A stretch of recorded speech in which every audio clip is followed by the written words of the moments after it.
ತುಂಬ ಮುದ್ದಾಗಿ ಕಾಣ್ತಿದ್ಯಮ್ಮ ಅನು, ನಂದೇ ದೃಷ್ಟಿಯಾಗುತ್ತೆ ಎನ್ನುತ್ತಾ ದೃಷ್ಟಿಯ ಬೊಟ್ಟಿಟ್ಟರು ಅಂಬುಜ. ಗೌರಿಗೂ ಕೂಡ ದೃಷ್ಟಿ ಬೊಟ್ಟಿಟ್ಟು ನಿನ್ನ ಗೊಂಬೆ ಅಂತ ಕರೆಯೋದಕ್ಕೂ ಸಾರ್ಥಕ ಆಯ್ತು ನೋಡು, ಮುದ್ದು ಗೊಂಬೆನೇ ನೀನು ಎಂದು ಕೆನ್ನೆ ಹಿಂಡಿದ್ರು ಅಂಬುಜ.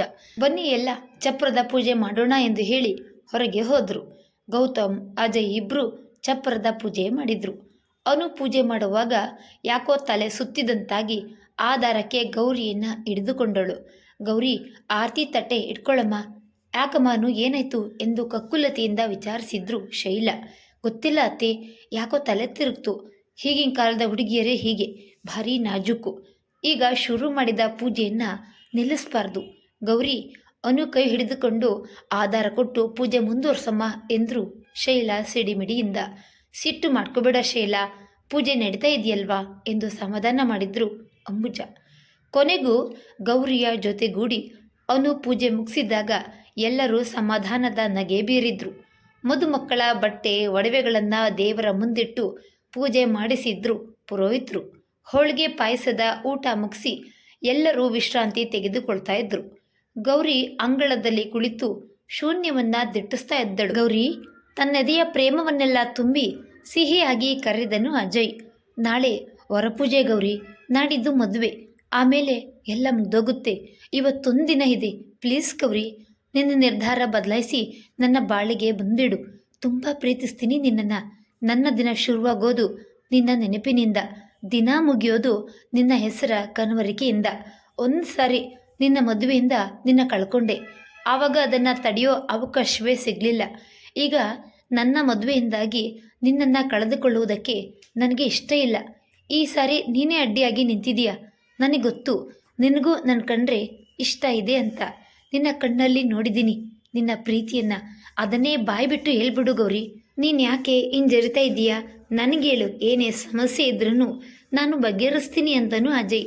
ಅಜಯ್ನ ಕಣ್ಣುಗಳನ್ನು ನೋಡಿದ್ದಳು ಗೌರಿ. ಪ್ರೀತಿಯ ಮಹಾಪೂರವೇ ತುಂಬಿತ್ತು. ಆ ಒಲವ ಧಾರೆಯಲ್ಲಿ ಕೊಚ್ಚಿ ಹೋಗುವ ಬಯಕೆ ಅವಳಲ್ಲಿ ಮೂಡಿತ್ತು. ಅವಳು ಏನು ಹೇಳಬೇಕೆಂದು ಬಾಯಿ ತೆರೆಯುವಷ್ಟರಲ್ಲಿ ಒಳಗಿನಿಂದ ಶೈಲಾ ಗೌರಿ ಎಂದು ಕರೆದ್ರು. ಅವನನ್ನೇ ನೋಡುತ್ತಾ ಕಣ್ಣು ತುಂಬಿಕೊಂಡು ಒಳಗೆ ಹೋದಳು. ಎಲ್ಲರೂ ಅವರವರ ಬಟ್ಟೆಗಳನ್ನು ಲಗೇಜ್ಗಳನ್ನು ಪ್ಯಾಕ್ ಮಾಡಿಕೊಂಡ್ರು. ಅವನು ತನ್ನ ಪ್ರೀತಿ ಸಾಫಲ್ಯವಾಗುವ ದಿನ ಬೇಗ ಬರಲೆಂದು, ಆ ರಾತ್ರಿ ಬೇಗ ಕಳೆಯಲಿ ಎಂದು ದೇವರಲ್ಲಿ ಬೇಡಿಕೊಂಡ್ರೆ, ಗೌರಿ ತನ್ನ ಪ್ರೀತಿ ಶಾಶ್ವತವಾಗಿ ದೂರವಾಗುವ ದಿನ ಬರುವುದೇ ಬೇಡ, ಆ ರಾತ್ರಿ ಕಳೆಯುವುದೇ ಬೇಡವೆಂದು ಬೇಡಿಕೊಳ್ತಾ ಇದ್ದಳು. ಯಾರ ಬೇಡಿಕೆ ಏನೇ ಇದ್ದರೂ ದಿನಕರ ಮಾತ್ರ ತನ್ನ ಕರ್ತವ್ಯವನ್ನು ಮರೆಯುವುದಿಲ್ಲ. ಹಿಂದಿನಂತೆ ಒಂದು ಬೆಳಕಾಯಿತು. ಬೆಳಗ್ಗೆ ಎದ್ದು ಹೊರಗೆ ಬಂದ ಕೂಡಲೇ ಕಂಡಿದ್ದು ಅಜಯ್ನ ಕೆಂಪಡರಿದ್ದ ಕಣ್ಣುಗಳನ್ನು. ಅದನ್ನು ಕಂಡು ಗೌರಿಗೆ ಸಂಕಟವಾಯಿತು. ಅಜಯ್ ವೇದನೆಯಿಂದ ಅವಳ ಮುಂದಿನಿಂದ ಎದ್ದು ಹೋದ. ಮನದಲ್ಲಿ ವೇದನೆಯ ಕಡಲೆ ಎದ್ದರು. ಗೌರಿ ನಗುವಿನ ಮುಖವಾಡವನ್ನು ಧರಿಸಿ ಓಡಾಡತೊಡಗಿದ್ದಳು. ತಿಂಡಿ ತಿಂದು ಹೊರಡುವುದು ಎಂದು ತೀರ್ಮಾನಿಸಿ ಎಲ್ಲರೂ ತಿಂಡಿಗೆ ಕೂತರು. ಎಲ್ಲರೂ ಬಂದರೂ ಅಜಯ್ ಮಾತ್ರ ಬರಲಿಲ್ಲ. ಅಜಯ್ ಅಜಯ್ ಇಂದು 3-4 ಬಾರಿ ಕರೆದ್ರು ಅಜಯ್ ಕೆಳಗಿಳಿದು ಬರಲಿಲ್ಲ. ಗೌರಿ, ಸ್ವಲ್ಪ ನೋಡ್ಕೊಂಡು ಬಾಮ್ಮ, ಏನು ಮಾಡ್ತಾ ಇದ್ದಾನಂತ. ಹಾಗೆ ಈ ಪ್ಲೇಟ್ನಲ್ಲಿ ತಿಂಡಿ ಹಾಕೊಂಡು ಹೋಗಿ ಕೊಟ್ಬಿಡು ಅಂದರು. ಯಾಕದಕ್ಕೆ ಅಜಯ್ ಈಗ ಮಾಡ್ತಾ ಇದ್ದಾನೆ? ಅವನು ಇನ್ನೂ ಮದುವೆಗೆ ಸಿದ್ಧೇ ಇಲ್ಲ ಅನಿಸುತ್ತೆ. ಅವನ ಮುಖದಲ್ಲಿ ಲವಲವಿಕೆನೇ ಇಲ್ಲ ಎಂದರು ಶ್ಯಾಮ್. ಹೌದು ಕಣಪ್ಪ, ಅವನು ಪ್ರೀತಿಸಿದ ಹುಡುಗಿ ಅವನಿಗೆ ಸಿಕ್ಕಿಲ್ಲ ಅನ್ನೋ ನೋವು ಅವನಿಗೆ. ಅವಳು ಯಾರು ಅಂತ ನಮಗೆ ಗೊತ್ತಾಗಿದ್ದಿದ್ರೆ ಅವಳ ಕೈ ಕಾಲಿಡ್ದಾದ್ರೂ ಮದುವೆಗೆ ಒಪ್ಪಿಸ್ತಾ ಇದ್ವಿ. ಅವಳು ಕುರುಡಿಯಾಗಿರಲಿ ಕುಂಟಿಯಾಗಿರಲಿ ಯಾರೇ ಆಗಿದ್ರೂ ನಾವು ಸಂತೋಷದಿಂದ ಮದುವೆ ಮಾಡಿಸ್ತಾ ಇದ್ವಿ. ಅಜಯ್ನ ಸಂತೋಷಕ್ಕಿಂತ ಬೇರೆ ಏನೂ ನಮಗೆ ಮುಖ್ಯ ಅಲ್ಲ. ಆದರೆ ಅವಳಿಗೆ ಅಜಯ್ನ ಇಷ್ಟ ಇಲ್ವಂತೆ. ಕೊನೆಯವರೆಗೂ ಇದೊಂದು ಕೊರಗು ಉಳಿದ್ಬಿಡುತ್ತೆ ನಮಗೆ ಎಂದು ನಿಟ್ಟುಸಿರು ಬಿಟ್ರು. ಗೌರಿ ಇದನ್ನೆಲ್ಲ ಕೇಳಿಸಿಕೊಳ್ತಾ ಇದ್ದಳು. ತಿಂಡಿಯ ತಟ್ಟೆ ಹಿಡಿದು ಅಜಯ್ನ ರೂಮಿಗೆ ನಡೆದಳು ಗೌರಿ. ಕಿಟಕಿಯ ಕಡೆ ಮುಖ ಮಾಡಿ ನಿಂತಿದ್ದನು ಅಜಯ್. ಅಲ್ಲೇ ಟೇಬಲ್ ಮೇಲೆ ಒಂದು ಫೋಟೋ ಇತ್ತು. ಅದು ಗೌರಿ ಕಾಲೇಜಿನಲ್ಲಿ ಇದ್ದಾಗ ಅವಳಿಗೆ ತಿಳಿಯದ ಹಾಗೆ ತೆಗೆದಿದ್ದ ಫೋಟೋ. ಅಜಯ್ ಎಂದು ಮೆಲ್ಲಗೆ ಕರೆದಳು ಗೌರಿ. ತಿರುಗಿದವನ ಕಣ್ಣಲ್ಲಿ ನೀರು ಕಂಡು ಗೌರಿಗೆ ಸಂಕಟವಾಯಿತು. ತಿಂಡಿಗೆ ಎಲ್ಲ ಕಾಯ್ತಾ ಇದ್ರು, ನೀವು ಬರಲಿಲ್ಲ, ಅದಕ್ಕೆ ಇಲ್ಲಿಗೆ ತಿಂಡಿ ತಂದೆ ಎಂದಳು ತಟ್ಟೆ ಟೇಬಲ್ ಮೇಲೆ ಇಡುತ್ತಾ. ನನಗೆ ಏನು ಬೇಡ, ಪ್ಲೀಸ್ ಅದನ್ನು ವಾಪಸ್ ತೆಗೆದುಕೊಂಡೋಗಿ. ಹೀಗಾದರೆ ಹೇಗೆ ಅಜಯ್? ಪ್ಲೀಸ್ ಅತ್ತೆಗೋಸ್ಕರನಾದರೂ ತಿನ್ನಿ, ನಿಮಗೆ ಕೈ ಮುಗಿತೀನಿ, ಪ್ಲೀಸ್ ಬಲವಂತ ಮಾಡಬೇಡಿ ಎಂದನು ಅಜಯ್. ಅವಳ ದೃಷ್ಟಿ ಫೋಟೋ ಮೇಲಿರುವುದನ್ನು ಕಂಡು ನಿಮ್ಮನ್ನು ನೋಡೋ ಆಸೆಗೆ ನಿಮ್ಮ ಕಾಲೇಜಿನ ಹತ್ರ ಆಗಾಗ ಬರ್ತಾ ಇದ್ದೆ. ಆಗಿನ ಫೋಟೋ ಇದು. ನೀವು ಕೇಳಿದ್ರೂ ಇದನ್ನು ನಿಮಗೆ ಕೊಡಲ್ಲ ಎಂದನು. ತಟ್ಟೆ ಅಲ್ಲೇ ಇಟ್ಟು ಬಂದ ಗೌರಿ ತನ್ನ ರೂಮಿಗೆ ಹೋಗಿ ಕುಸಿದು ಕುಳಿತಳು. ಅಂದರೆ ಅಜಯ್ನ ಪ್ರೀತಿ ಇಂದು ನೆನ್ನೆಯದಲ್ಲ. ಇಂತಹ ಪ್ರೀತಿ ಎಲ್ಲರಿಗೂ ಸಿಗುವುದಿಲ್ಲ. ಸುಮ್ಮನೆ ಮದುವೆ ಆಗುವುದಕ್ಕೆ ಒಪ್ಕೊ ಎಂದು ಒಂದು ಮನಸ್ಸು ಹೇಳಿದರೆ ಅತ್ತೆ ಮಾವನಿಗೆ ಬೇಸರವಾದರೆ ಎಂದು ಇನ್ನೊಂದು ಮನಸ್ಸು ಹೇಳ್ತಿತ್ತು. ಗೌರಿ ಯಾವುದನ್ನು ನಿರ್ಧರಿಸಲಾಗದೆ ತೊಳಲಾಡತೊಡಗಿದಳು. ಗೌತಮ್ ಅಜಯ್ನ ಬಳಿ ಬಂದನು. ಮಾತಾಡಿದ್ಯಾ ಎಂದು ಕೇಳಿದನು. ಹಾಂ, ಏನೂ ಉಪಯೋಗ ಇಲ್ಲ. ಇನ್ನು ಹಣೆಯಲ್ಲಿ ಬರ್ದಾಗೆ ಆಗಲಿ ಬಿಡು ಎಂದನು. ಮದುವೆಯ ದಿಬ್ಬಣ ಹೊರಟಿತು. ಎಲ್ಲರೂ ದೇವರಿಗೆ ನಮಸ್ಕಾರ ಮಾಡಿ ಹೊರಟರು. ಗೌತಮ್ ಅನು ಕಣ್ಣಲ್ಲಿ ಹೊಸ ಕನಸು, ಎದೆಯಲ್ಲಿ ಹೊಸ ಆಸೆ ಹೊತ್ತು ಹೊರಟ್ರೆ ಅಜಯ್ ಭರಿಸಲಾಗದ ನಿರಾಸೆಯಲ್ಲಿ ಹೊರಟಿದ್ದನು. ಗೌರಿ ಮೇಲ್ನೋಟಕ್ಕೆ ನಿರ್ಲಿಪ್ತಳಾಗಿದ್ದರು. ಅವಳೊಳಗೆ ದೊಡ್ಡ ಕೋಲಾಹಲವೇ ನಡೆಯುತ್ತಿತ್ತು. ಅದಿತಿ, ಅಹಲ್ಯ, ಆದಿತ್ಯ, ವಿನೋದ್, ಅನು, ಗೌತಮ್ ಎಲ್ಲರೂ ಅಂತ್ಯಾಕ್ಷರಿ ಆಡುತ್ತಾ ಕುಣಿಯುತ್ತಾ ಹೊರಟಿದ್ರು. ಅಜಯ್ ಎಲ್ಲರಿಂದಲೂ ದೂರ ಕುಳಿತು ಕಿಟಕಿಯಿಂದ ಹೊರಗಡೆ ನೋಡುತ್ತಾ ಕುಳಿತಿದ್ದನು. ಅಂಬುಜಾ ಮೂರ್ತಿಗಳು ಮಕ್ಕಳಿಗೆ ಬೇಸರವಾಗದಂತೆ ಅವರ ಜೊತೆ ಬೆರೀತಿದ್ರು. ಗೌತಮ್ ಅಜಯ್ನ ಬಳಿ ಬಂದನು. ಮಾತಾಡಿದ್ಯಾ ಎಂದು ಕೇಳಿದ್ದನು. ಹಾ, ಏನೂ ಉಪಯೋಗ ಇಲ್ಲ. ಇನ್ನು ಅಣೆಲಿ ಬರ್ದ ಆಗಾಗ್ಲಿ ಬಿಡು ಎಂದನು. ಮದುವೆಯ ದಿಬ್ಬಣ ಹೊರಟಿತು. ಎಲ್ಲರೂ ದೇವರಿಗೆ ನಮಸ್ಕಾರ ಮಾಡಿ ಹೊರಟರು. ಗೌತಮ್ ಅನು ಕಣ್ಣಲ್ಲಿ ಹೊಸ ಕನಸು, ಎದೆಯಲ್ಲಿ ಹೊಸ ಆಸೆ ಹೊತ್ತು ಹೊರಟ್ರೆ ಅಜಯ್ ಭರಿಸಲಾಗದ ನಿರಾಸೆಯಲ್ಲಿ ಹೊರಟಿದ್ದನು. ಗೌರಿ ಮೇಲ್ನೋಟಕ್ಕೆ ನಿರ್ಲಿಪ್ತಳಾಗಿದ್ದರು. ಅವಳೊಳಗೆ ದೊಡ್ಡ ಕೋಲಾಹಲವೇ ನಡೆಯುತ್ತಿತ್ತು.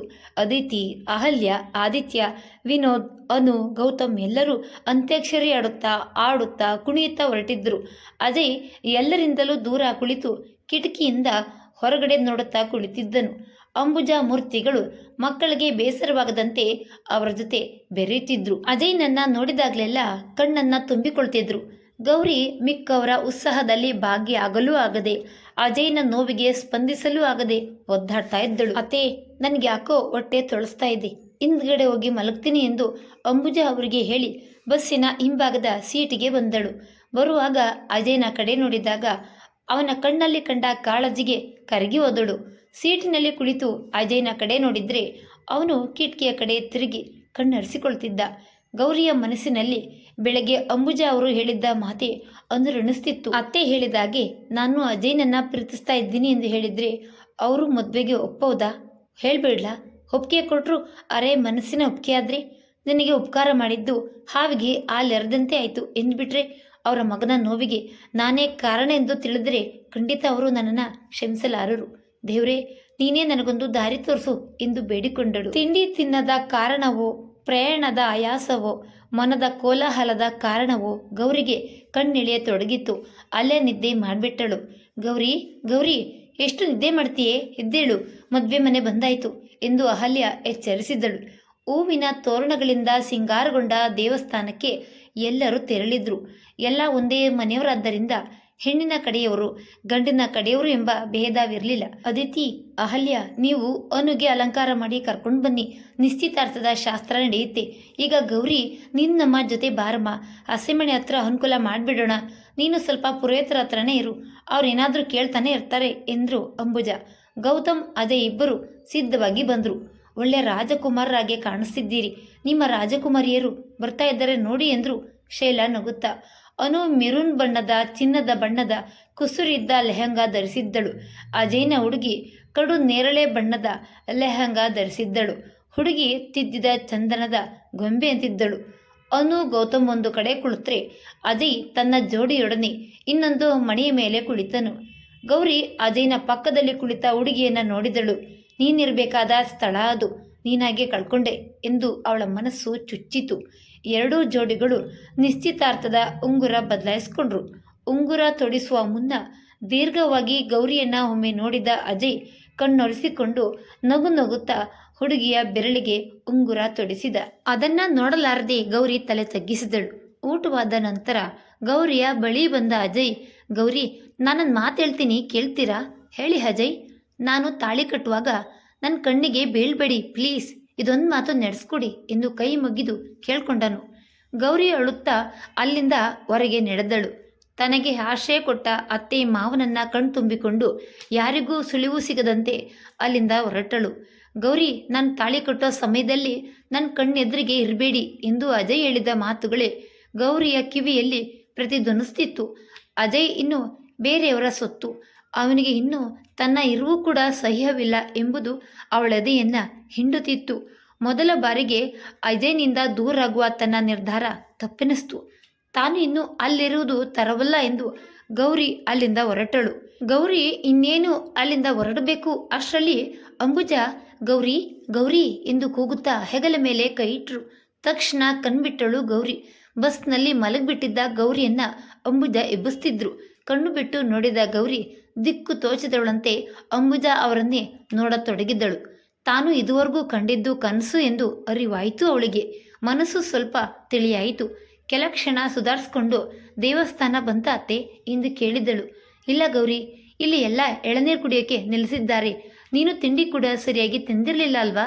ಅದಕ್ಕೆ ನಿನ್ನನ್ನು ಎಬ್ಬಿಸ್ತೆ. ಬಾ, ಎಳನೀರು ಕುಡಿದುಕೊಂಡು ಬರೋಣ ಎಂದರು. ಸ್ವಲ್ಪ ದೂರದಲ್ಲಿ ಎಲ್ಲರೂ ಎಳನೀರು ಕುಡಿಯುತ್ತಾ ನಿಂತಿದ್ರು. ಗೌರಿ, ಒಂದು ಮಾತು ಹೇಳಿ ಅತ್ತೆ. ಅದೇನ ಮದುವೆ ಆಗೋ ಹುಡುಗಿಗೆ ಒಬ್ಬ ಮಾವನ ಮಗ ಇದ್ದಾನೆ. ಅವನ ಹಾಗೂ ನಿನ್ನ ಜಾತಕ ಕೂಡಿ ಬರುತ್ತೆ. ಮದುವೆ ಮನೇಲಿ ನೀವಿಬ್ಬರು ಸ್ವಲ್ಪ ಮಾತಾಡಿ ಇಬ್ಬರಿಗೂ ಇಷ್ಟ ಆದರೆ ಮುಂದುವರಿಯೋಣವಂತೆ ಎಂದರು. ಇಲ್ಲ ಅತ್ತೆ, ನನಗೆ ಮದುವೆ ಆಗೋಕೆ ಇಷ್ಟ ಇಲ್ಲ. ಅಲ್ಲದೆ ನಾನು ಒಂದು ಬಾರಿ ಮದುವೆ ಆದವಳು, ಸೆಕೆಂಡ್ ಹ್ಯಾಂಡ್ ಎಂದಳು ಕಣ್ಣೀರನ್ನು ತುಂಬಿಕೊಳ್ಳುತ್ತಾ. ಬಾಯಿ ಮೇಲೆ ಬಿಡ್ತೀನಿ ನೋಡು, ಅದೊಂದು ಮದುವೆನಾ? ಅದು ಮೋಸ. ನೀನೇನು ವಸ್ತುನಾ ಫಸ್ಟ್ ಹ್ಯಾಂಡ್ ಸೆಕೆಂಡ್ ಹ್ಯಾಂಡ್ ಅನ್ನೋಕ್ಕೆ? ಆದರೂ ಅತ್ತೆ, ಆದ್ರೂ ಇಲ್ಲ ಗೀದ್ರೂ ಇಲ್ಲ. ಆ ಹುಡುಗನ ಜೊತೆ ಮಾತಾಡು. ನನಗೇನೋ ನಿನ್ನನ್ನು ನಮ್ಮ ಅಜ್ಜನಿಗೆ ತಂದ್ಕೊಳ್ಬೇಕು ಅಂತ ಆಸೆ ಇತ್ತು. ಋಣಾನುಬಂಧವಿಲ್ಲ. ಅವನು ಯಾವುದೋ ಹುಡುಗಿನ ಇಷ್ಟಪಟ್ಬಿಟ್ಟಿದ್ದ. ಹಾಗಿದ್ದಾಗ ಸುಮ್ಮನೆ ನೀನು ಭಾಳ ಹಾಳಾಗುತ್ತೆ ಅಂತ ಮುಂದೆ ಅವ್ರೇನು ಮಾತಾಡಿದ್ರೋ ಅದೊಂದು ಅವಳ ಕಿವಿ ಮೇಲೆ ಬೀಳಲಿಲ್ಲ. ಅಜಯ್ನಿಗೆ ಅತ್ತೆ ಮಾವನ ಮೊದಲ ಆಯ್ಕೆ ನಾನಾಗಿದ್ದೆ. ನಾನು ಅತ್ತೆಯನ್ನು ತಪ್ಪಾಗಿ ತಿಳ್ಕೊಂಡಿದ್ದೆ. ಛೇ, ನಾನು ಅವತ್ತು ಅದೇ ಕೇಳಿದಾಗ ಒಪ್ಕೊಂಡಿದ್ದಿದ್ರೆ ಸುಖವಾದ ಬದುಕು ನನ್ನದಾಗ್ತಿತ್ತು. ಎಂಥ ಕೆಲಸವಾಯಿತು ಎಂದು ಕೈ ಇಸಿಕಿಕೊಳ್ಳುತ್ತಾ ನಿಂತಳು. ಯಾಕೆ ಗೌರಿ ಅಲ್ಲೇ ನಿಂತೆ? ಬಾ, ಎಳನೀರು ಕುಡಿ ಎಂದು ಕರೆದ್ರು ಅಹಲ್ಯ. ಎಲ್ಲರೂ ವಾಪಸ್ ಬಂದು ಬಸ್ನಲ್ಲಿ ಕುಳಿತರು. ಗೌರಿ ಅಜಯ್ನ ಕಳೆಗುಂದಿದ ಮುಖ ನೋಡಿದಳು. ತನ್ನಲ್ಲೇ ವಿಚಾರ ವಿಮರ್ಶೆ ಮಾಡತೊಡಗಿದಳು. ತಾನೀಗ ಧೈರ್ಯಗಿಟ್ರೆ ಆಗ ಕಂಡ ಕನಸು ನಿಜವಾಗಿಯೇ ಬಿಡುವುದು. ಯಾರೇನೇ ಅಂದ್ಕೊಂಡ್ರೂ ಸರಿಯೇ, ನನಗೆ ಅವಮಾನವಾದರೂ ಸರಿಯೇ. ಅಜಯ್ನ ಬಳಿ ನಾನು ಅವನನ್ನು ಪ್ರೀತಿಸ್ತಾ ಇರೋದನ್ನು ಹೇಳಿಬಿಡ್ತೀನಿ. ಆಮೇಲೆ ನಾವಿಬ್ಬರೂ ಸೇರಿ ಬೇರೆಯವರನ್ನು ಒಪ್ಪಿಸ್ಬೋದು. ಆ ಹುಡುಗಿ ಮನೆಯವರು ಸ್ವಲ್ಪ ಗಲಾಟೆ ಮಾಡ್ಬೋದು. ಅವರ ಕಾಲಿಗೆ ಬಿದ್ದು ಕ್ಷಮೆ ಕೇಳಿಬಿಡ್ತೀನಿ. ಹುಡುಗಿಗೆ ನಿಧಾನವಾಗಿ ವಿವರಿಸ್ತೀನಿ. ಪ್ರೀತಿ ಇಲ್ಲದೆ ಮದುವೆ ಆದರೆ ಅವಳಿಗೆ ಕಷ್ಟ ಎಂದು ಹಿಂದೆಲ್ಲ ಮನಸ್ಸಿನಲ್ಲೇ ಲೆಕ್ಕಾಚಾರ ಹಾಕತೊಡಗಿದ್ದಳು. ನಿಧಾನವಾಗಿ ತಿರುಗಿ ಅಜಯ್ನನ್ನೇ ನೋಡತೊಡಗಿದ್ದಳು. ಅವನಿನ್ನು ತನ್ನವನು ಎಂಬ ಭಾವ ತುಂಬಿ ಬಂತು. ಕೆಲವು ಕ್ಷಣಗಳ ಬಳಿಕ ಅವನು ಗೌರಿಯ ಕಡೆ ನೋಡಿದ. ಮೋಹಕವಾಗಿ ನಕ್ಕಳು. ಬೆಪ್ಪನಂತೆ ಅಗಲ ಕಣ್ಣು ಬಿಟ್ಟು ನೋಡಿದ ಅವಳನ್ನ. ಬಲಗಣ್ಣನ್ನ ಮುಚ್ಚಿ ತೆರೆದಳು ಗೌರಿ. ಅಜಯ್ ಶಾಕ್ ಆದವನಂತೆ ಬಾಯಿ ಬಿಟ್ಟು ನೋಡತೊಡಗಿದ. ಮತ್ತೊಮ್ಮೆ ಹಾಗೆ ಮಾಡಲು ಸ್ಕ್ರೂ ಲೂಸಾ ಎಂದು ಸನ್ನೆಯಲ್ಲಿ ಕೇಳ್ದ. ಹೌದು ಎಂಬಂತೆ ತಲೆಯೇ ಆಡಿಸಿದಳು. ಅಜಯ್ ಅವಳ ಚರ್ಯೆಯನ್ನು ಅರ್ಥೈಸಿಕೊಳ್ಳಲಾಗದೆ ಕನ್ಫ್ಯೂಸ್ ಆಗ್ಬಿಟ್ಟ. ಆದರೂ ಅವನ ಮೊಗದಲ್ಲಿ ಒಂದು ಹೂನಗೆ ತೇಲಿತು. ಅದನ್ನ ಕಂಡ ಗೌರಿ ಏನಾದರೂ ಸರಿ, ಅಜಯ್ ನನ್ನವನೇ ಎಂಬ ದೃಢ ನಿರ್ಧಾರ ಮಾಡಿಬಿಟ್ಟಳು. ಸ್ವಲ್ಪ ದೂರದ ಪ್ರಯಾಣದ ನಂತರ ದೇವಸ್ಥಾನ ಬಂತು. ಎಲ್ಲರೂ ಇಳಿದು ಹೋಗ್ತಿರುವಾಗ ಗೌರಿ ಅಜಯ್ನಿಗೆ ಅಲ್ಲೇ ಇರುವಂತೆ ಸನ್ನೆ ಮಾಡಿದಳು. ಮೊದಲೇ ಅವಳ ವಿಚಿತ್ರವಾದ ನಡವಳಿಕೆಯಿಂದ ಆಶ್ಚರ್ಯಚಕಿತನಾಗಿದ್ದ ಅಜಯ್ ಎಲ್ಲರೂ ಇಳಿದು ಹೋಗುವವರೆಗೂ ಅಲ್ಲೇ ನಿಂತನು. ಬಾರೋ ಎಂದು ಕರೆದ ಗೌತಮನಿಗೂ ಏನೋ ಸನ್ನೆ ಮಾಡಿ ಕಳಿಸಿದನು. ಏನು ಗೌರಿ ಎಂದು ಉಬ್ಬೆತ್ತಿ ಕೇಳಲು ಗೌರಿಯ ಕಣ್ಣು ನೆಲ ನುಡಿತು. ಏನ್ ಹೇಳಿ ಗೌರಿ ಎಂದು ಅವನ ಮಾತು ಮುಗಿಯುವ ಮುನ್ನವೇ ಅಜಯ್ನ ಕೈ ಹಿಡಿದು, ಈ ಕೈ ಯಾವತ್ತೂ ನನ್ನ ಕೈಯೊಳಗೆ ಬಂದಿಯಾಗಿರ್ಬೇಕು ಅನ್ನೋದು ನನ್ನ ಬಯಕೆ. ನಿಮ್ಮ ಹೃದಯದಲ್ಲಿ ಬಾಳಲ್ಲಿ ನನಗೆ ಸ್ವಲ್ಪ ಜಾಗ ಕೊಡ್ತೀರಾ ಎಂದು ಕಂಬನಿ ದುಂಬಿ ಕೇಳಿದ್ದಳು. ನಿಜವಾಗ್ಲೂನಾ ಎಂದು ಕೇಳಿದ ಅಜಯ್ ಹಾ ಎನ್ನುತ್ತಲೇ ಗೌರಿಯನ್ನ ತನ್ನ ಬಾಹುಗಳಲ್ಲಿ ಬಂಧಿಸಿದನು. ಗೌರಿ ಅಜಯ್ ಇಬ್ಬರು ಒಬ್ಬರಲ್ಲಿ ಒಬ್ಬರು ಕಳೆದೋದ್ರು. ಕಣ್ಣೀರು ಅವರ ಅಪ್ಪಣೆ ಇಲ್ಲದೆ ಹೊರಗಿಣುತ್ತಿತ್ತು. ಪ್ರೀತಿಯ ಸಾಗರದಲ್ಲಿ ತೇಲ್ತಿದ್ದ ಅಜಯ್ ಗೌರಿಯ ನೆತ್ತಿಯ ಮೇಲೊಂದು ಪ್ರೇಮ ಮುದ್ರೆ ಒತ್ತಿದನು. ಕೆಲ ಕ್ಷಣಗಳ ಬಳಿಕ ಮುಂದೆ ಏನ್ ಮಾಡೋದು ಎಂದು ಕೇಳಿದ್ದಳು ಗೌರಿ. ಅಪ್ಪ ಅಮ್ಮನನ್ನು ಒಪ್ಸೋದು ಎಂದ ಅಜಯ್. ಭಯ ಆಗ್ತಿದೆಯಾ? ನೀವಿದ್ದಿರಲ್ಲ, ಭಯ ಏನಿಲ್ಲ ಎಂದಳು ಗೌರಿ ದೃಢತೆಯಿಂದ. ಬಾ ಹೋಗೋಣ ಎಂದನು ಸ್ವಲ್ಪ ಧೈರ್ಯದಿಂದ. ಸ್ವಲ್ಪ ಅಳುಕಿನಿಂದ ಅಜಯ್ ಗೌರಿ ಅಂಬುಜಾರವರನ್ನ ಹುಡುಕಿ ಹೊರಟರು. ಅಂಬುಜ, ಮೂರ್ತಿಗಳು, ಶ್ಯಾಮ್, ಶೈಲಾ ಎಲ್ಲರೂ ಒಂದು ರೂಮಿನಲ್ಲಿ ಉಳಿದಿದ್ರು. ಅಜಯ್ ಹಾಗೂ ಗೌರಿ ಇಬ್ಬರು ಅಂಬುಜಾರವರ ಬಳಿಗೆ ಬಂದು ನಿಂತರು. ಕೈ ಕಾಲು ತೊಳ್ಕೊಂಡು ಬಂದ್ರೇನಪ್ಪ, ಬೇಗ ಬೇಗ ಹೋಗಿ ಊಟ ಮುಗಿಸ್ಕೊಂಡು ಬರೋಣ, ಇಲ್ಲ ಅಂದರೆ ಸಂಜೆ ನಿಶ್ಚಿತಾರ್ಥದ ಮುಹೂರ್ತಕ್ಕೆ ಸರಿಯಾಗಿ ರೆಡಿ ಆಗೋಕ್ಕಾಗಲ್ಲ ಎಂದರು. ಅಮ್ಮ ಎಂದು ರಾಗ ಬೆಳೆದ ಅಜಯ್. ಏನಾದರೂ ಬೇಕಿತ್ತ ಅಜ್ಜು? ಅಮ್ಮ, ಅದು ಗೌರಿ ಏನೋ ಹೇಳಬೇಕು ಅಂತಿದ್ಲು ಎಂದ ಅಜಯ್. ಗೌರಿ ಗಾಬರಿಯಿಂದ ದೊಡ್ಡ ದೊಡ್ಡ ಕಣ್ಣುಗಳನ್ನು ಬಿಟ್ಟು ಅಜಯ್ನ ಮುಖವನ್ನು ನೋಡಿದಳು. ಏನ್ ಗೌರಿ, ಬೇಗ ಹೇಳು, ಏನು ಹೇಳಬೇಕು ಅಂತಿದ್ಯೋ ಹೇಳು. ಗೌರಿ ತೊದಲುತ್ತಾ ಏನೂ ಇಲ್ಲ ಅತ್ತೆ ಎಂದಳು. ಏನೂ ಇಲ್ವಾ? ಸರಿ ಹಾಗಾದ್ರೆ ಬಾ ಊಟಕ್ಕೆ ಹೋಗೋಣ, ಸುಮ್ಮನೆ ತಡಾಗುತ್ತೆ ಎಂದರು ಅಂಬುಜ. ಅಜಯ್ನಿಗೆ ನೀನೇ ಹೇಳು ಎಂಬಂತೆ ಸನ್ನೆ ಮಾಡಿದಳು. ಅಜಯ್ ಅವಳನ್ನ ಬಿಟ್ಟು ಬೇರೆ ಎಲ್ಲ ಕಡೆ ನೋಟ ಹರಿಸತೊಡಗಿದ. ಇಲ್ಲ ಅತ್ತೆ, ಹೇಳೋದಿದೆ ಎಂದಳು ಗೌರಿ. ತುಂಬ ಅರ್ಜೆಂಟಾ? ಊರಿಗೆ ಹೋದ್ಮೇಲೆ ಹೇಳಿದ್ರಾಗಲ್ವಾ? ಈಗ ಗೊತ್ತಾಯ್ತಮ್ಮ ಎಂದರು ಅಂಬುಜ. ಅತ್ತೆ, ನೀವು ನನ್ನನ್ನು ಕ್ಷಮಿಸ್ಬೇಕು. ಯಾಕೆ ಎಂದು ನಿಧಾನವಾಗಿ ಕೇಳಿದವರು. ಅಯ್ಯಯ್ಯೋ, ಯಾವುದಾದ್ರೂ ಇಂಪಾರ್ಟೆಂಟ್ ಲಗೇಜ್ ಬಿಟ್ಟು ಬಂದೇನೆ, ಅಷ್ಟು ದೂರ ಮತ್ತಾರನ್ನೇ ಕಳಿಸೋದು ಎಂದು ಗಾಬರಿಯಿಂದ ತಡಬಡಾಯಿಸಿದ್ರು. ಅದಲ್ಲ ಅತ್ತೆ, ಮತ್ತಿನ್ನೇನೆ ಎಂದು ಗೌರಿಯ ಮುಖವನ್ನೇ ನೋಡತೊಡಗಿದ್ರು ಎಲ್ಲರೂ. ಮತ್ತೆ ಅಜಯ್ ಪ್ರೀತಿಸಿದ ಹುಡುಗಿ ನಾನೇ. ನನಗೂ ಅವರನ್ನು ಕಂಡ್ರೆ ತುಂಬ ಪ್ರೀತಿ. ಅವರು ಕೇಳಿದಾಗ ಬುದ್ಧಿ ಇಲ್ಲದೆ ಏನೇನೋ ಯೋಚನೆ ಮಾಡಿ ಇಷ್ಟ ಇಲ್ಲ ಅಂತ ಹೇಳಿದೆ. ಅತ್ತೆ ಪ್ಲೀಸ್, ಈ ಮದುವೆ ನಿಲ್ಲಿಸ್ಬಿಡಿ. ಅಜಯ್ ಇಲ್ಲದೆ ನನ್ನ ಜೀವನನೇ ಶೂನ್ಯ ಅನ್ನಿಸ್ತಿದೆ. ಅವರನ್ನು ನನ್ನ ಪ್ರಾಣಕ್ಕಿಂತ ಹೆಚ್ಚು ಪ್ರೀತಿಸ್ತಾ ಇದ್ದೀನಿ ಎಂದು ಹೇಳುತ್ತಾ ಕೈ ಮುಗಿದು ಅಂಬುಜಾರವರ ಕಾಲಿಗೆ ಎರಗಿದಳು. ಅಂಬುಜಾರವರ ಕೈಲಿದ್ದ ಬಟ್ಟೆ ಜಾರಿ ಬಿತ್ತು. ಏನು ಹೇಳ್ತಾ ಇದೀಯ ಗೌರಿ? ಮದುವೆ ಮಂಟಪಕ್ಕೆ ಬಂದ ಮೇಲೆ ಈ ಮಾತು ಹೇಳ್ತಾ ಇದ್ದೀಯಾ? ಮನೆಯಲ್ಲೇ ಹೇಳಿದ್ರೆ ಏನಾದರೂ ಮಾಡ್ಬೋದಾಗಿತ್ತು. ಈಗ ಹೆಣ್ಣಿನ ಕಡೆಯವ್ರಿಗೆ ಏನು ಹೇಳೋದು? ಅವರು ಸುಮ್ಮನಿರ್ತಾರಾ ಎಂದು ಒಂದೇ ಸಮನೆ ಬಡಬಡಿಸತೊಡಗಿದ್ರು ಅಂಬುಜ. ಗೌರಿ ಅವರ ಮಾತುಗಳನ್ನೆಲ್ಲ ಕೇಳುತ್ತಾ ತಲೆ ತಗ್ಗಿಸಿ ಬಿಕ್ಕುತ್ತಿದ್ದಳು.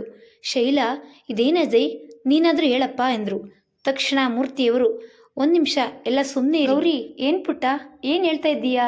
ಅದೇ ಇಷ್ಟಪಟ್ಟಿದ್ದು ನಿನ್ನನ್ನು, ನೀನು ಅವತ್ತು ಒಪ್ತೆ, ಇವತ್ತ್ಯಾಕೆ ಒಪ್ತೆ ಮಾವ ಎನ್ನುತ್ತಾ ಅವರ ತೆಕ್ಕೆಗೆ ಬಿದ್ದಳು. ಮತ್ತೆ ನಾನೊಂದು ಸಾರಿ ಮದುವೆ ಆದವಳಲ್ವಾ, ನನ್ನ ನೀವು ಒಪ್ಕೊಳ್ಳಲ್ಲ ಅಂತ ಹೆದರಿದ್ದೆ. ಆದರೆ ಇವತ್ತು ಅವರ ಮದುವೆ ಆಗ್ತಾ ಇದೆ ಅಂದಾಗ ಅವರನ್ನು ಕಳೆದುಕೊಳ್ಳೋ ಭಯ ಹೆಚ್ಚಾಯಿತು. ಜೊತೆಗೆ ಅಜಯ್ಗೆ ಅತ್ತೆಯ ಮೊದಲ ಆಯ್ಕೆ ನಾನೇ ಆಗಿದ್ದೆ ಅಂತ ಗೊತ್ತಾದ ಮೇಲೆ ನನಗೆ ತಡೆಯೋಕ್ಕಾಗಲಿಲ್ಲ. ಅದಕ್ಕೆ ಹೇಳಿದೆ ಎಂದು ಅಳುತ್ತಾ ಹೇಳಿದ್ದಳು. ಅಂಬುಜ ಗೌರಿಯ ಬಳಿ ಬಂದು ಅವಳನ್ನು ಅಪ್ಪಿದ್ರು. ನೀನು ನಮ್ಮ ಸೊಸೆ ಆಗಬೇಕು ಅನ್ನೋದು ನಮ್ಮ ತುಂಬ ದಿನಗಳ ಆಸೆ ಕಣೆ, ನನ್ನ ಮುದ್ದು ಬಂಗಾರ. ಹೀಗಲಾದರೂ ಅಜಯ್ನ ಮದುವೆ ಆಗ್ತೀನಿ ಅಂದ್ಯಲ್ಲ ಎಂದರು. ಅಕ್ಕ, ಏನು ಹೇಳ್ತಿದ್ದೀರಾ ನೀವು? ಅಲ್ಲಿ ಹೆಣ್ಣಿನ ಕಡೆಯವರು ಬಂದಾಗಿದೆ, ಅವ್ರಿಗೇನು ಹೇಳ್ತೀರಾ ಎಂದರು ಶೈಲಾ. ಆಗ ಮೂರ್ತಿಗಳು, ನಾನೋಗಿ ಅವ್ರ ಹತ್ರ ಕ್ಷಮೆ ಕೇಳ್ತೀನಿ, ಸ್ವಲ್ಪ ಮಾತುಗಳನ್ನು ಕೇಳಬೇಕಾಗುತ್ತೆ, ನನ್ನ ಸೊಸೆಗೋಸ್ಕರ ಯಾವುದಕ್ಕಾದರೂ ರೆಡಿ ನಾನು ಎಂದು ಹೆಣ್ಣಿನ ಮನೆಯವರ ರೂಮಿನ ಕಡೆ ಹೊರಟರು. ಬೇಡಮ್ಮವ, ಈ ಪರಿಸ್ಥಿತಿ ಬಂದಿರೋದು ನನ್ನಿಂದ, ನಾನೇ ಹೋಗಿ ಮಾತಾಡ್ತೀನಿ. ಅವರು ಎರಡೇಟ್ ಹೊಡೆದ್ರೂ ನಂದೇನೋ ಅಭ್ಯಂತರ ಇಲ್ಲ ಎಂದು ಹೆಣ್ಣಿನವರ ರೂಮಿನ ಬಳಿ ಹೋದಳು. ರೂಮಿನ ಬಾಗಿಲು ಮುಚ್ಚಿತ್ತು. ಬಾಗಿಲ ಮೇಲೆ ಸದ್ದು ಮಾಡಿದ್ದಳು. ಯಾರೂ ತೆರಲಿಲ್ಲ. ಬಾಗಿಲು ತಳ್ಳಿ ಒಳಗೆ ಹೋದಳು. ಅಲ್ಲಿ ಯಾರೂ ಇರಲಿಲ್ಲ. ಅಕ್ಕ ಎನ್ನುವ ಶಾರದಾಳ ಕರೆ ಕೇಳಿ ತಿರುಗಿ ನೋಡಿದ್ದಳು. ಸಾವಿತ್ರಮ್ಮ, ಸತ್ಯಣ್ಣ, ಶಾರದಾ, ಶಂಕರ ನಿಂತಿದ್ರು. ಓಡಿ ಹೋಗಿ ಅಮ್ಮನನ್ನು ಅಪ್ಪಿಕೊಂಡು ಕಣ್ಣೀರು ಹಾಕಿದ್ದಳು. ನೀವಿಲ್ಲಿ ಅನುಮಾನಿಸಿದಳು ಗೌರಿ. ಸರಿ ಹೋಯ್ತು ಕಣೆ, ಮಗಳ ಮದುವೆಗೆ ನಾವು ಬರೋದು ಬೇಡವಾ? ನೀನಂತೂ ನಮ್ಮನ್ನೆಲ್ಲ ಮರೆತು ಕೂತಿದೀಯ, ಬೀಗರೆ ಕರಿಬೇಕಾಯ್ತು ನೋಡು. ಅಮ್ಮ, ಏನು ಹೇಳ್ತಿದೀಯ ನೀನು? ಸರಿಯಾಗಿ ಹೇಳ್ತಿದ್ದಾರೆ ಗೊಂಬೆ. ಅಜಯ್ನ ಮದುವೆ ಆಗೋ ಹುಡುಗಿಯ ತಂದೆ ತಾಯಿ ಇವರೇ ಎಂದರು ಅಂಬುಜ. ಅಂದರೆ ಇನ್ನೂ ಗೊಂದಲದಲ್ಲಿದ್ದ ಗೌರಿ ನಂಬಲಾರ್ದವಳಂತೆ ಕೇಳಿದ್ದಳು. ಅಂದರೆ ನಾವೆಲ್ಲರೂ ಸೇರಿ ನಿನ್ನನ್ನು ಬಕ್ರ ಮಾಡಿದ್ವಿ ಎಂದು ನಗುತ್ತಾ ಹೇಳಿದಳು ಅನು. ಅವತ್ತು ಅಜಯ್ ನಿನಗೆ ಇಷ್ಟ ಇಲ್ಲ ಅಂತ ಹೇಳಿದಿಲ್ಲ, ಆಗ ನಿನ್ನ ಹತ್ರ ಮಾತಾಡೋಣ ಅಂತ ನಾನು ಅನು ಬರ್ತಾ ಇದ್ವಿ. ನೀನು ಹೇಳ್ತಾ ಇರೋದನ್ನು ನೋಡಿ ಅನುನ ನಿನ್ನ ಹತ್ರ ಕಳಿಸಿ ನಾನು ಅಜಯ್ನ ಕರ್ಕೊಂಡು ಬಂದೆ. ನೀನು ಹೇಳಿದ ಮಾತೆಲ್ಲ ಕೇಳಿಸ್ಕೊಂಡ್ವಿ ಎಂದಳು ಅಹಲ್ಯ. ನಮ್ಮನ್ನ ನೀನು ತಪ್ಪು ತಿಳಿದುಕೊಂಡಿದ್ದೀಯ ಅಂತ ಗೊತ್ತಾಯ್ತು. ಅವತ್ತೇ ಎಲ್ಲ ಹೇಳೋಣ ಅನ್ಕೊಂಡ್ವಿ. ಆದರೆ ಅಜಯ್ ನೋಡೋಣ ಕೊನೆ ಕ್ಷಣದವರೆಗೂ ಅವಳು ತನ್ನ ಹಠ ಬಿಡ್ತಾಳೋ ಇಲ್ವೋ ಅಂತ, ಹಾಗಾಗಿ ಎಲ್ಲ ಸೇರಿ ನಾಟಕ ಮಾಡಿದ್ವಿ ಎಂದರು ಅಂಬುಜ. ಎಲ್ಲ ಶಾಸ್ತ್ರಗಳನ್ನು ನಿನ್ನ ಕೈಲಿ ಮಾಡಿಸ್ಬೇಕು ಅಂತ ಏನೆಲ್ಲ ನಾಟಕ ಮಾಡಿದ್ವಿ. ಚಪ್ಪರದ ಪೂಜೆ ಹೊತ್ತಿಗೆ ಪಾಪ ನನ್ನ ಮುದ್ದು ಸೊಸೆಗೆ ಬೈದ್ಬಿಟ್ಟೆ ನಾನು ಎಂದರು ಶೈಲಾ ಅನುವನ್ನ ಬಳಸುತ್ತಾ. ಗೌರಿ ಅನುವನ್ನ ನೋಡಿ ಸಾರಿ ಎನ್ನುತ್ತಾ ಎರಡು ಕಿವಿ ಹಿಡಿದುಕೊಂಡಳು. ಅತ್ತೆ ಸಾರಿ ಅಂಡ್ ಥ್ಯಾಂಕ್ ಯು ಎಂದು ಅಂಬುಜಾರವರನ್ನ ಹಗೂರಾಗಿ ಅಪ್ಪಿದಳು ಗೌರಿ. ಅಂತೂ ಎಲ್ಲ ಕನ್ಫ್ಯೂಷನ್ ಮುಗಿತಲ್ಲ, ಬನ್ನಿ ಊಟಕ್ಕೆ ಹೋಗೋಣ ಎಂದು ಎಲ್ಲರೂ ಹೊರಟರು. ಎಲ್ಲರೂ ಹೊರಗಡೆ ಹೋದ ನಂತರ ಅಜಯ್ ಗೌರಿಯ ಕೈ ಹಿಡಿದು, ನಾನಿಷ್ಟು ಕಷ್ಟಪಟ್ಟಿದ್ದೀನಿ ಗೊತ್ತಾ, ನಿನ್ನ ಜೊತೆಗೆ ಮದುವೆ ಅನ್ನೋ ಖುಷಿ ಬಚ್ಚಿಟ್ಕೊಂಡು ನಿನ್ನೆದುರಿಗೆ ದುಃಖದಲ್ಲಿ ಇರೋ ಹಾಗೆ ನಾಟಕ ಮಾಡ್ತಾ ಇದ್ದೆ. ಎಷ್ಟು ಕಷ್ಟ ಆಗ್ತಿತ್ತು, ಆ ಕಷ್ಟಕ್ಕೆ ಗಿಫ್ಟ್ ಏನಿಲ್ವಾ ಎಂದು ಗೌರಿಯ ಕಣ್ಣಲ್ಲಿ ಕಣ್ಣಿಟ್ಟು ನೋಡುತ್ತಾ ಕೇಳಿದನು. ಗೌರಿ, ನಿಮ್ಮ ನಾಟಕದ ಮಧ್ಯೆ ನಾನೆಷ್ಟು ನೊಂದಿದ್ದೀನಿ ಗೊತ್ತಾ, ಅದಕ್ಕೆ ನಿಮಗೆ ಪನಿಷ್ಮೆಂಟ್ ಕೊಡಬೇಕು, ಗಿಫ್ಟ್ ಅಲ್ಲ ಎಂದಳು. ನೀವು ಗಿಫ್ಟ್ ಆದರೂ ಕೊಡಿ, ಪನಿಷ್ಮೆಂಟ್ ಆದರೂ ಕೊಡಿ, ಆದರೆ ಎಲ್ಲ ನಾಳೆ ಮದುವೆ ಆದಮೇಲೆ. ಈಗ ಇಬ್ಬರು ಮರ್ಯಾದೆಯಿಂದ ನಡೀರಿ ಎಂದನು ಗೌತಮ್ ನಗುತ್ತಾ. ಸಂಜೆಯ ನಿಶ್ಚಿತಾರ್ಥದ ನಿರೀಕ್ಷೆಯಲ್ಲಿ ಊಟಕ್ಕೆ ಹೊರಟರು. ಅಂದು ಸಂಜೆ ಗೌರಿಯ ಪಾಲಿಗೆ ವಿಶೇಷವಾಗಿತ್ತು. ಕಳೆದ ಕೆಲವು ವರ್ಷಗಳಲ್ಲಿ ಬರೀ ನೋವನ್ನೇ ಉಂಡ ಜೀವ ಇಂದು ಸವಿ ಜೀವನದ ಹೊಸ್ತಿಲಲ್ಲಿ ನಿಂತಿತ್ತು. ಶೈಲಾ, ಅದಿತಿ ಅನುವನ್ನ ರೆಡಿ ಮಾಡಲು ಹೋದ್ರೆ ಅಂಬುಜಾ ಮತ್ತು ಅಹಲ್ಯ ಗೌರಿಯನ್ನ ತಯಾರು ಮಾಡಲು ಬಂದರು. ಹಳದಿ ಮತ್ತು ನೀಲಿ ಬಣ್ಣದ ಮಿಶ್ರಣದ ಲೆಹಂಗಾ, ಅದಕ್ಕೊಪ್ಪುವ ಆಭರಣಗಳಿಂದ ಗೌರಿಯನ್ನ ಶೃಂಗರಿಸಿದ್ರು. ನೋಡೆ ಅಹಲ್ಯ, ಗೌರಿ ಕೈಗೆ ಮೆಹಂದಿ ಎಷ್ಟು ಗಾಢವಾಗಿ ಬಂದಿದೆ. ಹಾ, ಮತ್ತೆ 8 ವರ್ಷದಿಂದ ಎದೆಯಲ್ಲಿ ಇಟ್ಕೊಂಡು ಹುಡುಗ ಮದುವೆ ಆಗ್ತಿದ್ದಾನೆ, ಕೆಂಪಾಗದೆ ಏನು? ಗೌರಿ, ನಿನ್ನ ಮೆಹಂದಿಯನ್ನ ಸರಿಯಾಗಿ ನೋಡ್ಕೊಂಡಿದ್ದೀಯಾ? ಅದರಲ್ಲಿ ನಿನ್ನ ಅಜಯ್ನ ಹೆಸರಿದೆ ಎಂದು ಮೆಹಂದಿಯ ಡಿಸೈನ್ನಲ್ಲಿ ಸೇರಿ ಹೋಗಿದ್ದ ಅವರಿಬ್ಬರ ಹೆಸರನ್ನ ತೋರಿಸಿದ್ರು ಅಹಲ್ಯ. ಮೆಹಂದಿ ಏನೋ ಕೆಂಪಗಾಗಿದೆ ಸರಿ, ಕೆನ್ನೆ ಯಾಕೆ ಕೆಂಪು ಎಂದು ರೇಗಿಸಿದಳು ಅಹಲ್ಯ. ತಿಳಿ ಹಸಿರು ಹಾಗೂ ಬಂಗಾರದ ಬಣ್ಣದ ಮಿಶ್ರಣದ ಲೆಹಂಗಾ, ಗುಲಾಬಿ ಬಣ್ಣದ ದುಪ್ಪಟ್ಟದಲ್ಲಿ ಅನು ಯಾವ ಅಪ್ಸರೆಗೂ ಕಮ್ಮಿ ಇಲ್ಲದಂತೆ ಮಿಂಚುತ್ತಾ ಇದ್ದಳು. ಹುಡುಗರಿಬ್ಬರು ತಮ್ಮ ತಮ್ಮ ಜೀವದ ಜೋಡಿಗಳನ್ನ ನೋಡುತ್ತಾ ಮೈ ಮರೆತಿದ್ರು. ಅಜಯ್, ಗೌರಿ ಇಬ್ಬರಿಗೂ ಅವರವರ ಹೆಸರಿನ ಮೊದಲ ಅಕ್ಷರವಿದ್ದ ಉಂಗುರ ತಂದಿದ್ರು. 2 ಹೃದಯಗಳು ಬೆಸೆದಂತೆ ಇದ್ದು ಅದರೊಳಗೆ ಅಕ್ಷರವಿತ್ತು. ಒಬ್ಬರಿಗೊಬ್ಬರು ಉಂಗುರ ತೊಡಿಸಿ ಸಿಹಿ ತಿನ್ನಿಸಿದ್ರು. ಗೌರಿಯ ಮುಖದಲ್ಲಿ ಅವಳಿಗಾದ ಸಂತೋಷ ಪ್ರತಿಫಲಿಸ್ತಿತ್ತು. ಸಾವಿತ್ರಮ್ಮ ಅವಳನ್ನ ಕಂಡು, ನಮ್ಮ ಗೌರಿ ನಕ್ರಿ ಇಷ್ಟು ಚೆನ್ನಾಗಿ ಕಾಣ್ತಾಳೆ ಅಂತ ಇವತ್ತೇ ಗೊತ್ತಾಗಿದ್ದು ಎಂದು ಕಣ್ಣೊರೆಸಿಕೊಂಡ್ರು. ಅನು ಮತ್ತು ಗೌತಮನಿಗೂ ಕಪಲ್ ರಿಂಗ್ ತಂದಿದ್ರು. ಬಹುದಿನಗಳ ಪ್ರೇಮ ಫಲಿಸಿದ ಸಂತೋಷ ಆ ಜೋಡಿಗಳಲ್ಲಿ ಕಾಣ್ತಿತ್ತು. ವರ ಪೂಜೆಯ ಶಾಸ್ತ್ರಗಳೆಲ್ಲ ಮುಗಿದವು. ಬೆಳಗ್ಗೆ ಬೇಗ ಮುಹೂರ್ತವಿದ್ದುದರಿಂದ ಎಲ್ಲರೂ ತಮ್ಮ ತಮ್ಮ ರೂಮ್ಗಳಿಗೆ ಹೋಗಿ ಸೇರ್ಕೊಂಡ್ರು. ಹೋಗುವ ಮುಂಚೆ ಅಜಯ್ ಗೌರಿಯನ್ನ ಹೊರಗೆ ಬರಲು ಕಣ್ಣಲ್ಲೇ ಸನ್ನೆ ಮಾಡಿದನು. ಎಲ್ಲರೂ ಮಲಗಿದ ಮೇಲೆ ಗೌರಿ ನಿಧಾನವಾಗಿ ಹೊರಬಂದಳು. ಅಜಯ್ ಆಗ್ಲೇ ಬಂದು ಕಾಯ್ತಾ ಇದ್ದ. ಗೌರಿಗೆ ಏನು ಮಾತಾಡಲು ತೋಚದೆ ಸುಮ್ಮನೆ ನಿಂತಳು. ಗೌರಿ, ನನ್ನ ಬಾಳಲ್ಲಿ ಈ ದಿನ ಬರುತ್ತೆ ಅಂತ ನಂಬಿಕೆನೆ ಕಳ್ಕೊಂಡ್ಬಿಟ್ಟಿದ್ದೆ. ಇವತ್ತು ನನಗಾಗ್ತಾ ಇರೋ ಸಂತೋಷನ ನನ್ನ ಪದಗಳಲ್ಲಿ ಹೇಳೋಕ್ಕಾಗ್ತಿಲ್ಲ. ಅದುವರೆಗೂ ತಲೆ ತಗ್ಗಿಸಿ ಇದ್ದ ಗೌರಿ ತಲೆ ಎತ್ತಿ ನೋಡಿದಳು. ಅವಳ ಕಣ್ಣೀರು ಕಂಡ ಅಜಯ್, ಅಳ್ಬೇಡ ಗೌರಿ, ಇಡೀ ಜನ್ಮಕ್ಕಾಗುವಷ್ಟು ಕಣ್ಣೀರಿಗಾಗಲೇ ಸುರಿಸಿದ್ದೀಯಾ. ಇನ್ನೇನಿದ್ರೂ ನಗು ಮಾತ್ರ ಈ ಕಣ್ಣಲ್ಲಿ, ಮುಖದಲ್ಲಿ ಕಾಣಿಸ್ಬೇಕು. ಅವಳ ಮುಖವನ್ನ ಬೊಗಸೆಯಲ್ಲಿ ಹಿಡಿದು ತನ್ನ ತುಟಿಗಳಿಂದಲೇ ಕಣ್ಣೀರನ್ನ ತೊಡೆದನು.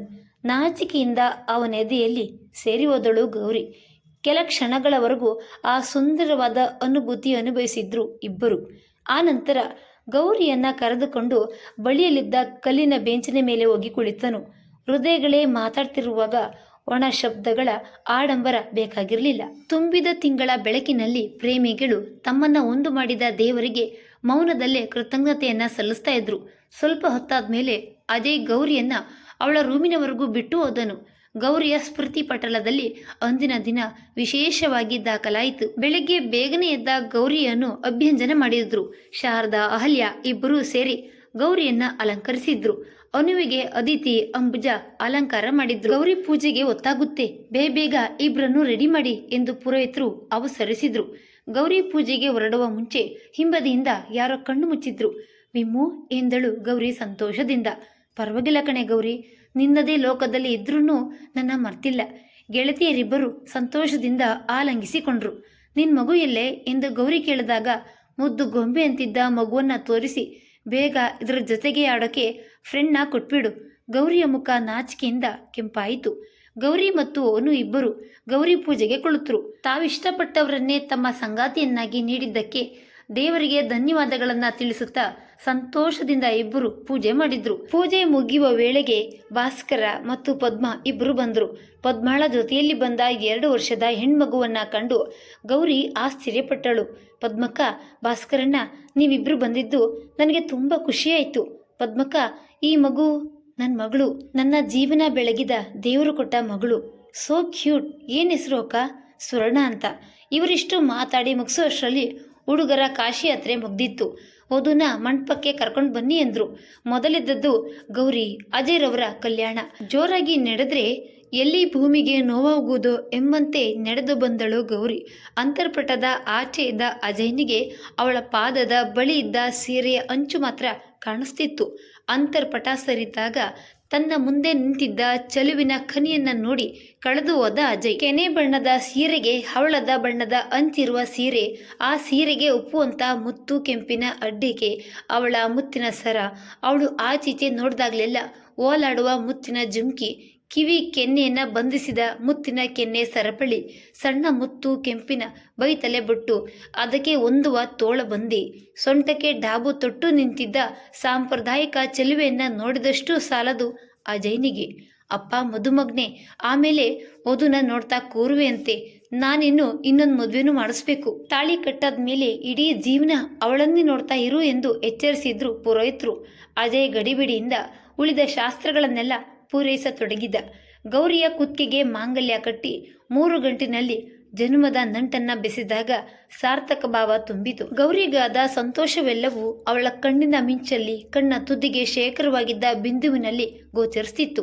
ಅವಳನ್ನ ನೋಡಿದ ಅಜಯ್ ತನ್ನ ಕೈಯನ್ನ ಅವಳ ಕೈ ಮೇಲಿರಿಸಿ, ನಾನೆಂದಿಗೂ ನಿನ್ನ ಜೊತೆಗಿರುವೆ ಎಂಬ ಭರವಸೆಯನ್ನ ತುಂಬಿದ. ಇತ್ತ ಕಡೆ ಅನು ಹಾಗೂ ಗೌತಮ್ರ ವಿವಾಹವೂ ನಡೀತಾ ಇತ್ತು. ಮಾಂಗಲ್ಯ ಧಾರಣೆ ಆದ್ಮೇಲೆ ಇನ್ನು ಶಾಸ್ತ್ರಗಳಿದ್ದವು.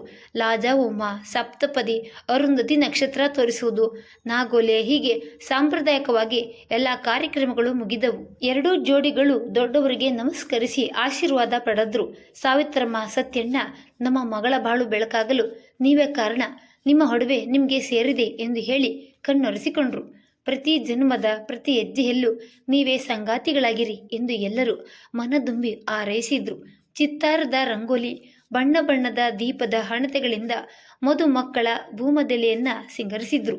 ಭೂಮದ ಊಟದಲ್ಲಿ ಎಲ್ಲ ಸೇರಿ ಗೌರಿ, ಅಜಯ್, ಅನು, ಗೌತಮ್ರನ್ನ ಚೆನ್ನಾಗಿ ರೇಗಿಸಿದ್ರು. ಅಜಯ್, ಗೌರಿಗೆ ಸಿಹಿ ತಿನ್ಸೋ ಎಂದು ಅಹಲ್ಯ ಎಳೆದಾಗ ದೊಡ್ಡದೊಂದು ಪುರಿ ಉಂಡೆಯನ್ನೇ ಬಾಯಿಗಿಟ್ಟನು ಅಜಯ್. ಗೌರಿ, ನೀನು ತಿನ್ಸೆ ಎಂದಾಗ ಅವಳು ಸಹ ದೊಡ್ಡ ಲಾಡು ಉಂಡೆಯನ್ನೇ ತಿನ್ನಿಸಿದಳು.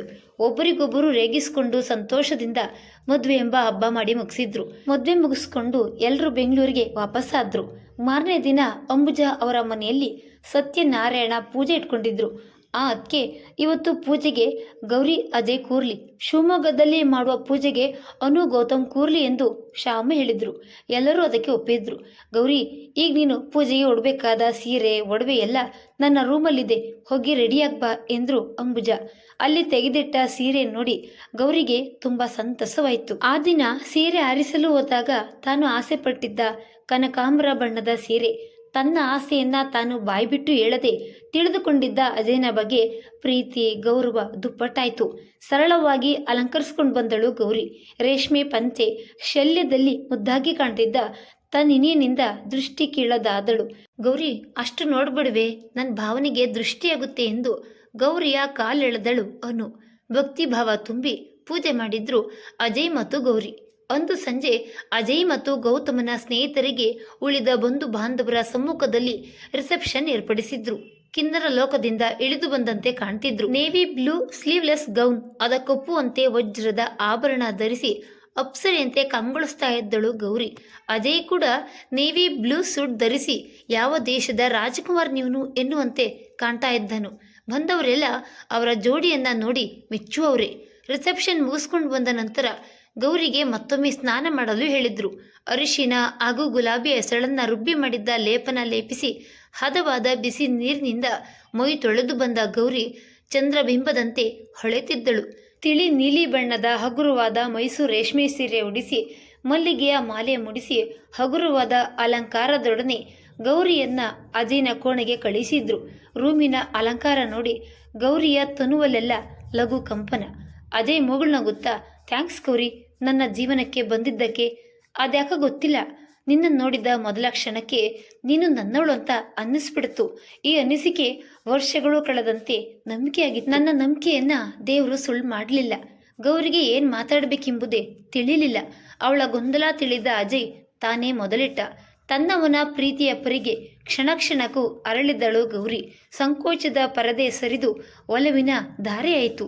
ಪ್ರೀತಿಯಿಂದ ತುಂಬಿದ ಮನಸ್ಸುಗಳು ಒಂದಾಗಿದ್ದವು. ಗೌರಿಯ ಬಾಳಿನ ಶ್ರುತಿ ಮೀಟಿ ಭಾವಗೀತೆಯಾಗಿದ್ದ ಅಜಯ್ನ ಒಲವಿನ ಗೀತೆಗೆ ಭಾವವಾಗಿದ್ದಳು ಗೌರಿ. ಪ್ರೀತಿಯ ಓದುಗರೆ, ಈ ಸಂಚಿಕೆಯೊಂದಿಗೆ ಗೌರಿ ಮತ್ತು ಅಜಯ್ ನಿಮಗೆ ವಿದಾಯ ಹೇಳ್ತಿದ್ದಾರೆ. ಸ್ನೇಹ, ಸಂಬಂಧ, ಮಾನವೀಯ ಮೌಲ್ಯಗಳ ಕಿರುಮುತ್ತ ಈ ಅನುರಾಗದ ಬಂಧನ.